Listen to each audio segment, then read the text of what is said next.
नारायण उवाच शृणु विप्रेन्द्र पद्मायाः कवचं परमं शुभं पद्मनाभेन यद्धत्तं ब्रह्मणेनाभिपद्मके सम्प्राप्य कवचं ब्रह्म तत्पद्मे ससृजे जगत् पद्मालया प्रसादेन स लक्ष्मीको बभूवसः पद्मालया वरं प्राप्य पाद्मश्च जगतां प्रभुः पाद्मेन पद्मकल्पे च कवचं परमद्भुतं दत्तं सनत्कुमाराय प्रियपुत्राय धीमते कुमारेण च यद्धत्तं पुष्कराक्षाय नारद यद्धृत्वा पठनात् ब्रह्मा सर्वसिद्धेश्वरो मकान् परमैश्वर्यसंयुक्तः सर्वसम्पत्समन्वितः यद्धृत्वा च धनाध्यक्षः कुबेरश्च धनाधिपः स्वायम्भुवो मनुश्रीमान् पठनाद्धारणाद्यतः प्रियव्रतोत्तानपादौ लक्ष्मीवन्तौ यतो मुने पृथुः पृथ्वीपतिः सद्यो ह्यभवन् धारणाद्यतः कवचस्य प्रसादेन स्वयं दक्षः प्रजापतिः धर्मश्च कर्मणां साक्षी पाता यस्य प्रसादतः यद्धृत्वा दक्षिणे भागौ विष्णुक्षीरोदयायितः भक्त्या विधत्ते कण्ठे च शेषो नारायणांशकः यद्धृत्वा वामनं लेभे कश्यपश्च प्रजापतिः सर्वदेवाधिपः श्रीमान् महेन्द्रोद्धारणाद्यतः राजा मरुत्तो भगवान् अभवद्धारणाद्यतः त्रैलोक्याधिपतिः श्रीमान् नगुषो यस्य धारणात् विश्वं विजिज्ञे कट्वाङ्गः पठनाद्धारणाद्यतः मुचुकुन्दो यतः श्रीमान् मान्धातृतनयो मगान् सर्वसम्पत्प्रदस्यास्य कवचस्य प्रजापतिः ऋषिश्छन्दश्च मृगधी देवी पद्मालया स्वयं धर्मार्थकाममोक्षेषु विनियोगः प्रकीर्तितः पुण्यबीजं च मगतां कवचं परमद्भुतम् ॐ ह्रीं कमलवासिन्यै स्वागामि पातु मस्तकम् श्रीं मे पातु कपालं च लोचने श्रीं श्रियै नमः ॐ श्रीं श्रियै स्वागेति च कर्णयुग्मं सदावतु ॐ श्रीं क्लीं मगालक्ष्म्यै स्वागामि पातु नासिकाम् ॐ श्रीं पद्मालयायै च स्वागादन्तान् सदावतु ॐ श्रीं कृष्णप्रियायै च दन्तरन्ध्रं सदावतु ॐ श्रीं नारायणेशायै मम कण्ठं सदावतु ॐ श्रीं केशवकान्तायै मम स्कन्धं सदावतु ॐ श्रीं पद्मनिवासिन्यै स्वागानाभिं सदावतु ॐ ह्रीं श्रीं संसारमात्रे मम वक्षः सदावतु ॐ श्रीं ॐ कृष्णकान्तायै स्वागापृष्ठं सदावतु ॐ ह्रीं श्रीं श्रियै स्वागा च मम हस्तौ सदावतु ॐ श्रीनिवासकान्तायै मम पादौ सदावतु ॐ ह्रीं श्रीं क्लीं श्रियै स्वागा सर्वाङ्गं मे सदावतु प्राच्यां पातु मगालक्ष्मी आग्नेयां कमलालया पद्मा मां दक्षिणे पातु नैऋत्यां श्री हरिप्रिया पद्मालया पश्चिमे मां वायव्यां पातु सा स्वयम् उत्तरे कमला पातु चैशान्यां सिन्धुकन्यका नारायणी च पातूर्ध्वमधो विष्णुप्रियावतु सन्ततं सर्वतः पातु विष्णुप्राणाधिका मम इति ते कथितं वत्स सर्वमन्त्रौघविग्रहं सर्वैश्वर्यप्रदं नाम कवचं परमद्भुतं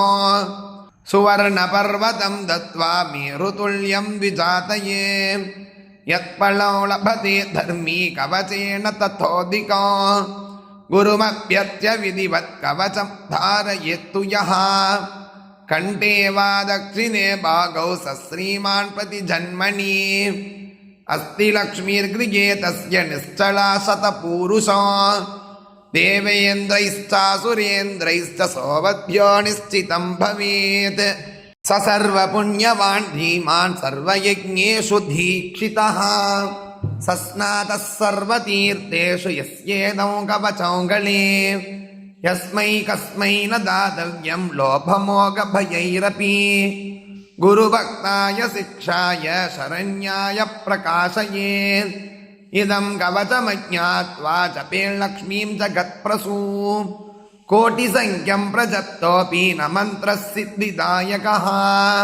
जय पद्मफला साक्षी जय त्वं श्रीपतिप्रिये जय मातर्मगालक्ष्मी संसारार्णवतारिणी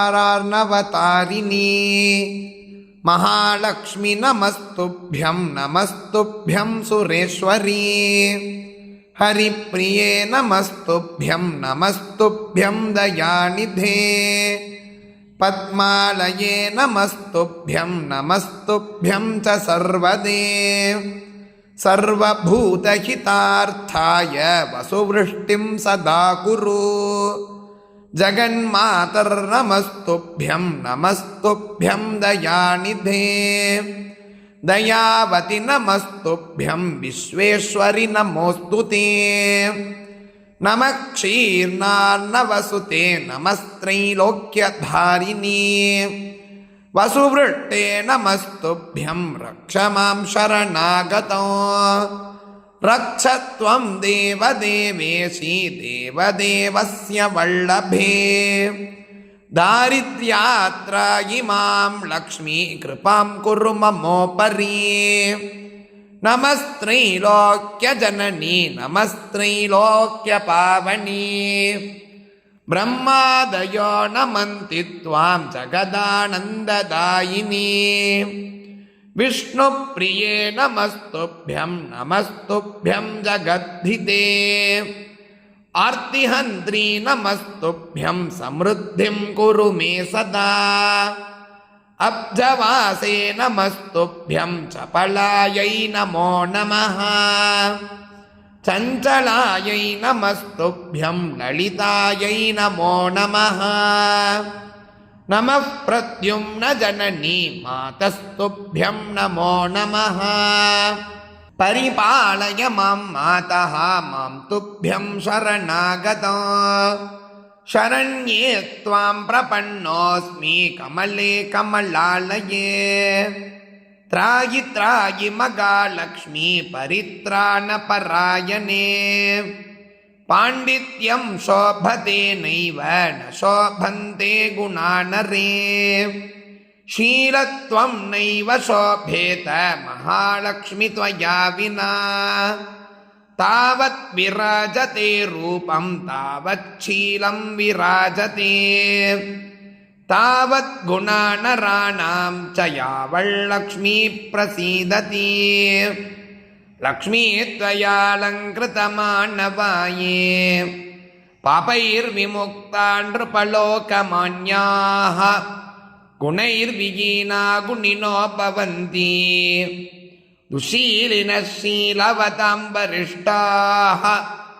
लक्ष्मीर्भूषयते रूपं लक्ष्मीर्भूषयते कुलं लक्ष्मीर्भूषयते विद्यां सर्वा लक्ष्मीर्विशिष्यते लक्ष्मी त्वद्गुणकीर्तनेन कमला भूर्यात्यलं जिह्वताम् रुद्राद्या रविचन्द्रदेवपतयो वक्तुं च नैव क्षमाः अस्माभिस्तव रूपलक्षणगुणान् वक्तुं कथं शक्यते मातर्मां परिपाहि विश्वजननी कृत्वा ममेष्टं ध्रुवम् दीनार्तिभीतं भवतापपीडितं धनैर्विहीनं तव पार्श्वमागतो कृपानिधि त्वान् मम लक्ष्मी सत्वरम् धनप्रदानात् धननायकं कुरु मां विलोक्य जननी हरिप्रिये निर्धनं तव समीपमागतो देहि मे झटिति लक्ष्मीकराग्रम् वस्त्रकाञ्चनवरान्नमद्भुतम् त्वमेव जननी लक्ष्मी पिता लक्ष्मीस्त्वमेव च भ्राता त्वं च सखा लक्ष्मी विद्या लक्ष्मीस्त्वमेव च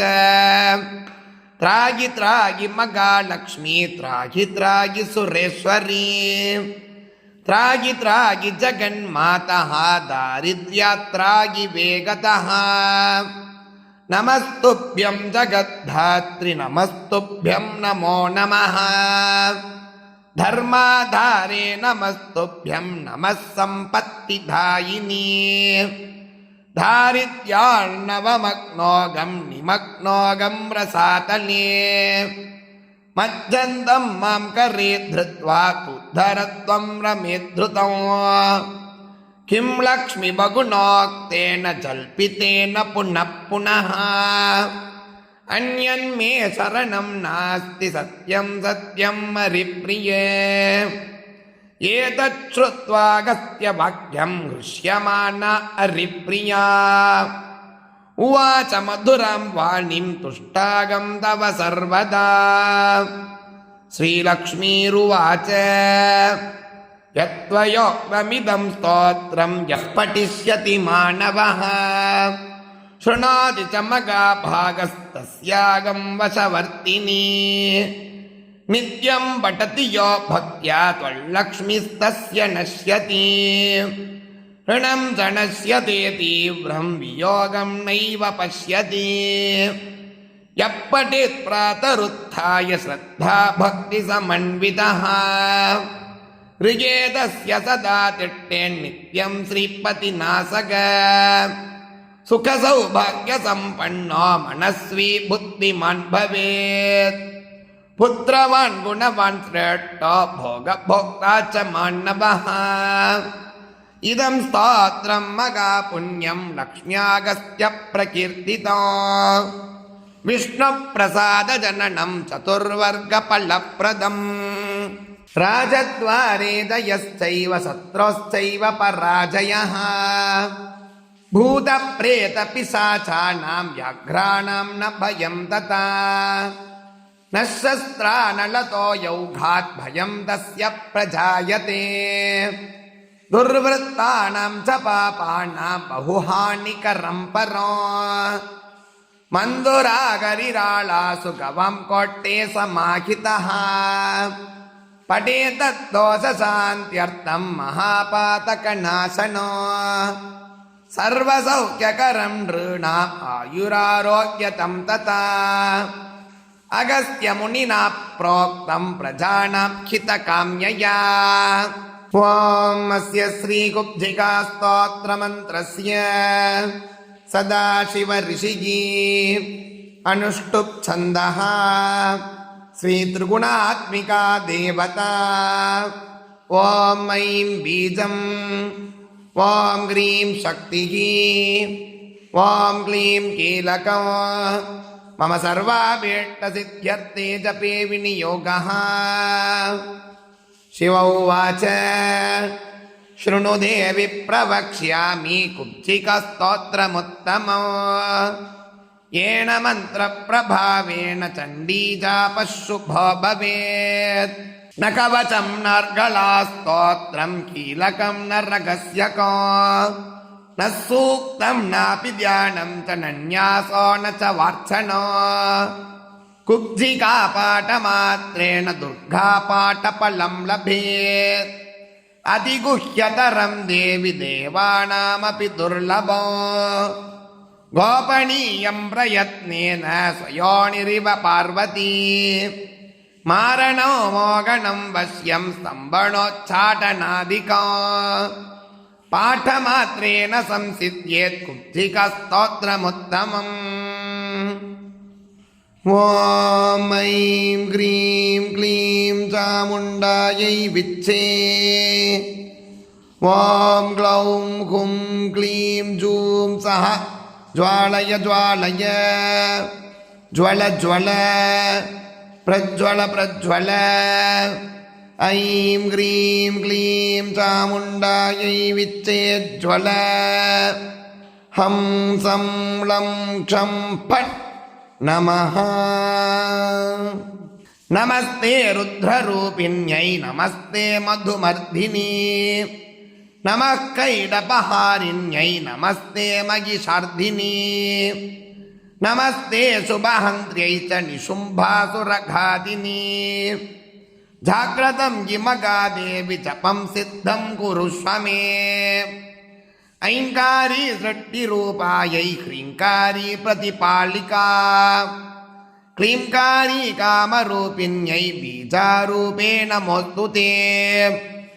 चामुण्डा चण्डघाती च यैकारी वरदायिनी वित्ते चाभयदा नित्यं नमस्ते मन्त्ररूपिणी धां धीं धूं दुर्जटे पत्नी वां वीं वूं वागधीश्वरी क्रां क्रीं क्रूं कालिका देवी शां शीं शूं मे शुभं कुरु हुं हुं ओंकाररूपिण्यै झं झं झं जम्बनादिनी भ्रां ह्रीं भ्रूं भैरवी भद्रे भवान्यै ते नमो नमः अं कं चं टं तं पयं यं वीं दुं ऐं वीं अं क्षं दिगाग्रं दिजाग्रं त्रोटय त्रोटय दीप्तं गुरु गुरु स्वाहा पां पीं पूं पार्वती पूर्णा खां खीं खूं केचरी तथा सां सीं सूं सप्तशती देव्या मन्त्रसिद्धिं कुरुष्व मे कुब्जिकायै नमो नमः इदं तु कुब्जिका स्तोत्रं मन्त्रजागर्ति हेतवे अभक्तेनैव दातव्यं कोपितं रक्ष पार्वती यस्तु कुब्जिकया देवी हीनां सप्तशतीं पठेत् न तस्य जायते सिद्धि अन्ये चो अरण्ये रोदनो यथा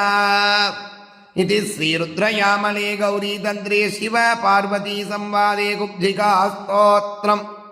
सम्पूर्णम्।